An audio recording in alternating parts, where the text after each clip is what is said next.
이번 주는 바예제 주간입니다. 지난주 톨도트 주간의 마지막에 이삭은 야곱을 불러서 밧단 아람으로 가서 아내를 취하라고 합니다.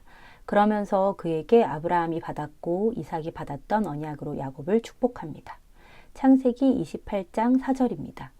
아브라함에게 허락하신 복을 내게 주시되 너와 함께 내 자손에게도 주사 하나님이 아브라함에게 주신 땅 곧 내가 거류하는 땅을 내가 차지하게 하시기를 원하노라. 그리고 그가 나갔다. 바예제 합니다. 야곱이 이삭의 말대로 브엘셰바에서 나가 하란으로 향하여 가는 이야기로 바예제 포션이 시작됩니다. 앞선 포션들을 통해 우리는 아브라함도 이삭도 각자의 두려움을 넘으며 하나님을 야래 경외하게 되었음을 보았습니다. 야곱도 마찬가지입니다. 일곱 우물, 맹세의 우물이라 불리는 브엘셰바, 그 이름처럼 물이 많은 곳, 영혼육을 충만하게 적셔줄 아버지들로부터 배운 말씀이 있던 그곳을 떠나 야곱은 하라르 그 메마른 땅으로 갑니다. 이것은 본토 친척 아비집을 떠나면서 기근을 만나 애굽에 거했던 아브라함과 말씀의 순종에 그랄에 거했던 이삭을 떠올리게 합니다. 브엘세바에서 하란까지 700에서 800km 정도의 여정이라고 합니다.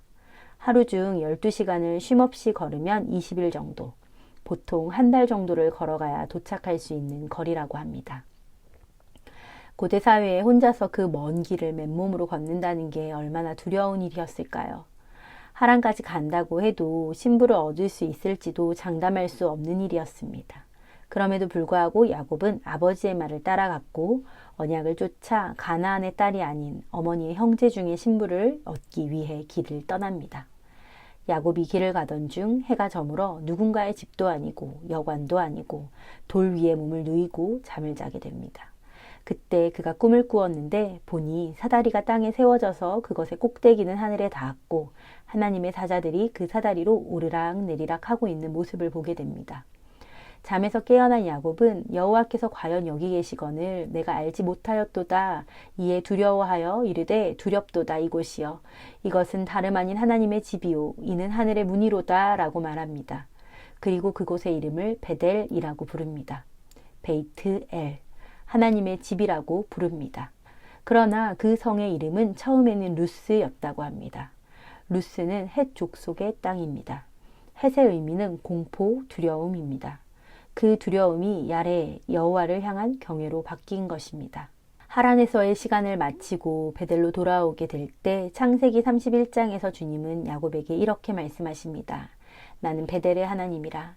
내가 거기서 기둥에 기름을 붓고 거기서 내게 서원하였으니 지금 일어나 이곳을 떠나서 내 출생지로 돌아가라 하셨느니라. 주님은 야곱에게 베델이 너의 출생지다 라고 하십니다. 실제로 야곱은 부엘라하일로이에서 태어났습니다. 그래서 이것이 야곱의 육신의 출생을 말함이 아님을 우리는 알 수 있습니다. 주님이 보실 때 야곱이 주님을 따르는 출발이 베델이라고 하시는 것입니다. 그러면 이때 하나님을 경외했다고 하니 야곱이 이제서야 하나님을 만나고 알게 된 것일까요? 브엘세바에서 보낸 그의 삶을 보면 형과 다르게 가나안의 딸들 중에서 아내를 취하지 않습니다. 그는 하나님의 언약과 그 뜻이 무엇인지 분명히 알고 행했던 사람입니다. 또한 야곱은 장자가 되어 언약을 이어받고 싶어 했음을 톨도트 포션을 통해서 우리는 묵상했습니다. 그런데 이러한 삶을 보낸 곳이 야곱의 출생지가 아니라 베델에서 그의 두려움을 넘어서 여호와를 경외하게 되었을 때 그때가 너의 출생지라고 하십니다. 이것은 아브라함이 그의 아들 이삭을 드렸을 때 받은 말씀과 비슷합니다. 내가 내 아들 내 독자까지도 내게 아끼지 아니하였으니 내가 이제야 내가 하나님을 경외하는 줄을 아노라. 본토 친척 아비집을 떠났고 그 수많은 세월 주님을 따라갔던 아브라함에게도 하나님이 내가 이제야 내가 하나님을 경외하는 줄 알았다 라고 하십니다. 그리고 베델에서의 야곱에게도 마찬가지입니다. 우리가 살다 보면 죽을 것 같이 두려운 순간을 만나게 됩니다. 나를 압도하는 두려운 상황, 죽을 것 같이 짓누르는 환경 가운데에서 그 두려움보다 더 크신 하나님을 발견하면 그 두려움이 여호와를 경외함으로 바뀌게 됩니다. 내가 이제야 내가 나를 경외하는 줄 아노라. 그러면 그때가 하나님이 바라보실 때 우리의 출생지가 됩니다. 두려움을 주던 헷 족속의 땅 루스가 베델이 됩니다. 베이트엘, 하나님의 집의 구조로 살게 되는 삶의 실제가 야곱에게서 시작됩니다. 하나님을 보았고 내 모든 두려움보다 하나님이 크시다는 것을 알았다고 해서 내 모든 두려움이 싹 사라지지 않습니다. 우리는 드라마틱한 변화, 마법처럼 휘리릭 문제가 해결되기를 원합니다. 그러나 베델이 출생지라는 것은 내 모든 두려움보다 주님이 더 크신 것을 아는 여정이 시작되는 것입니다. 야곱이 돌을 취해 기둥으로 세우고 그 위에 기름을 붓습니다. 이때 성경에서 처음으로 기름 부음이 나옵니다. 기름 부음을 마냥 좋은 것으로 인식하고 기름 부음만 받으면 된다고 생각하는 분들도 계십니다. 그러나 기름을 부었다고 바로 야곱이 이스라엘이 되는 것은 아닙니다. 다윗이 바로 왕이 되지 않습니다. 그 부르심의 완성까지 걷게 되는 시작이 된 것입니다. 여호와께서 그 사다리 위에 서서 말씀하셨습니다. 나는 여호와니 너의 조부 아브라함의 하나님이요 이삭의 하나님이라. 내가 누워있는 땅을 내가 너와 내 자손에게 주리니 내 자손이 땅에 티끌같이 되어. 창세기 28장에서 브엘세바를 떠나기 직전 이삭이 야곱에게 해준 축복과 같은 말씀을 하나님이 하십니다. 야곱은 이것이 아버지들이 받았던 언약임을 분명히 알았습니다. 그래서 야곱이 서원합니다. 11조를 약속합니다. 이것은 하나님이 돌보아 주시면 감사하니까 저도 헌금을 드릴게요가 아닙니다. 사실 우리가 이런 기도 참 많이 합니다. 이렇게 해주시면 저도 이만큼 헌금할게요. 아니면 이만큼 드릴 테니 이렇게 해주세요. 그러나 야곱의 기도는 그런 것이 아니라 아버지들처럼 살겠습니다의 고백입니다.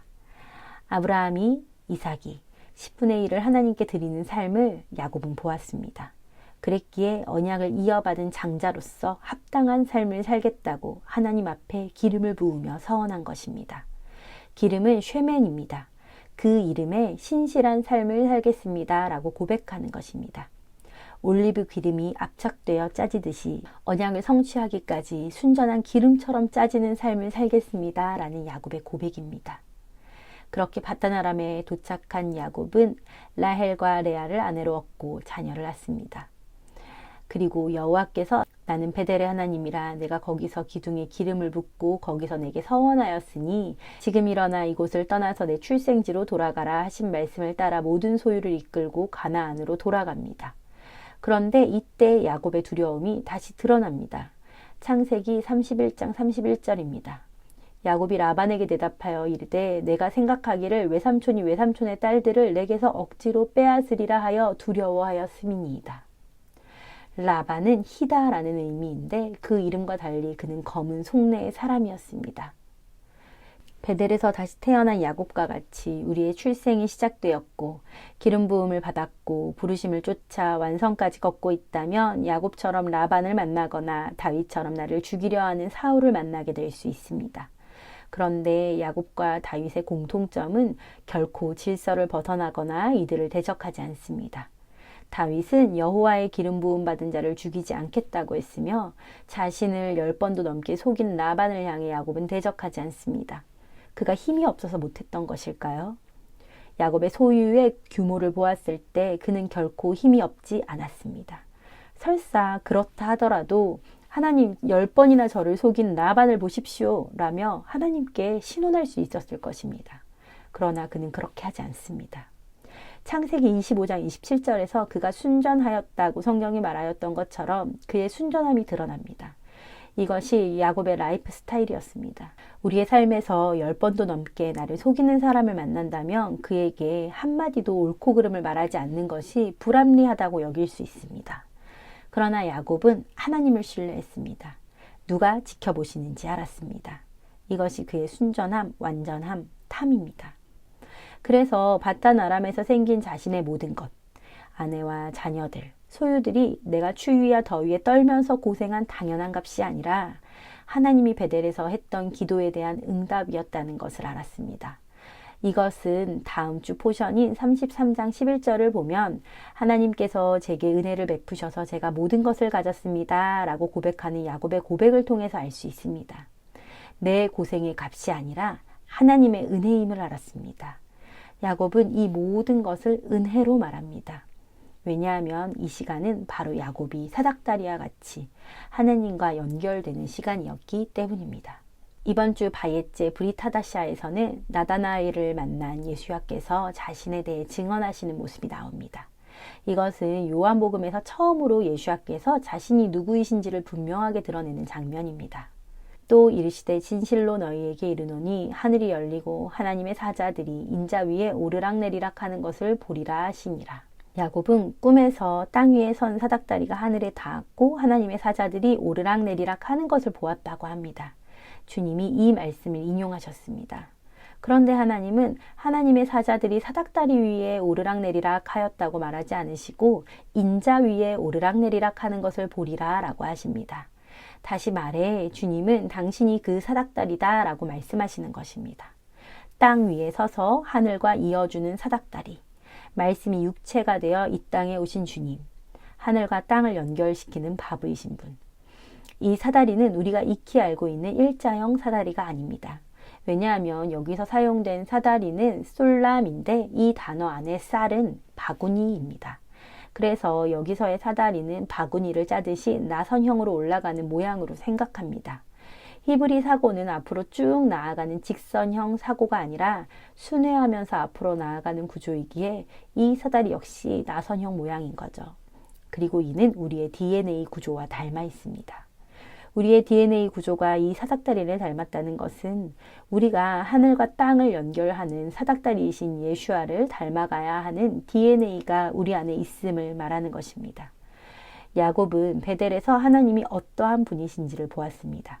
말씀이 육신이 되어 오신 예수아는 하늘의 말씀을 이 땅에 실제가 되게 하신 분이십니다. 그리고 야곱 역시 말씀이 실제가 되는 삶을 삽니다. 여러분에게도 예수아의 이름을 처음 만났던 순간 말고 하나님 앞에 열심히 살았던 브엘셰바에서의 삶도 말고 야곱의 베델, 하나님이 출생지라고 부르시는 곳이 있으십니까? 나를 압도할 것 같은 두려움, 죽을 것 같이 나를 짓누르는 두려움보다 크신 하나님을 보게 된 적이 있으십니까? 거기서부터 주님과 함께하는 진짜 여정이 시작됩니다. 그런데 주님을 따르는 여정이 시작되면 그 길에서 우리는 나를 속이고 힘들게 하는 라반처럼 검은 속내의 사람을 만나기도 하고 그러한 환경이 찾아오기도 합니다. 왜냐하면 우리가 주님을 닮은 사닥다리가 되어야 하기 때문입니다.